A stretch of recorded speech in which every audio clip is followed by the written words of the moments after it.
For the sumo deadlift, it's the same movement. You just are going to have your feet about shoulder width apart, just a little bit wider than you would for a traditional deadlift.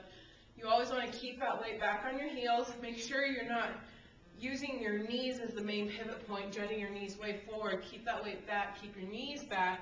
Your knees should bend because you're bending here at that fold in your hips. So you want to start with the weight on the ground. Your weight, either dumbbells or kettlebell, should be between your heels here, not up between your toes. And you're going to keep your chest open, abdominals engaged, think belly button pulling into the spine.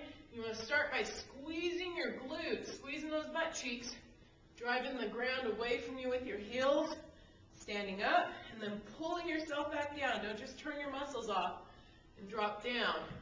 There we go. So I'm going to demonstrate from the side so you can see how my hips are working.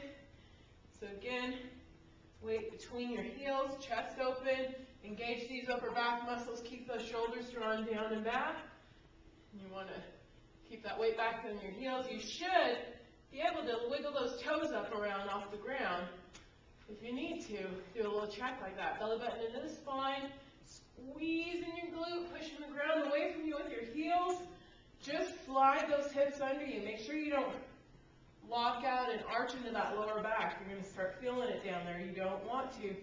Pulling yourself back down.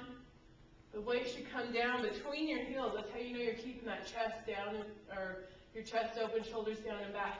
The weight's coming by your toes here. Chances are you're letting those shoulders go round forward. So here we go again. We're going to do 2. Up, sliding the hips under you, pulling yourself back down. Weight should be back on your heels. Squeezing your butt and back down. At the bottom, make sure you don't drop and kind of sink down like that. Notice I'm keeping my glutes engaged, keeping those hips up. I'm feeling all of this in my hamstrings here. I can hold this. My hamstrings will feel it. If you're dropping down, you're going to feel it all in your quads, and that's not what we're looking for. We're looking for that glute hamstring junction. So those are the sumo deadlifts.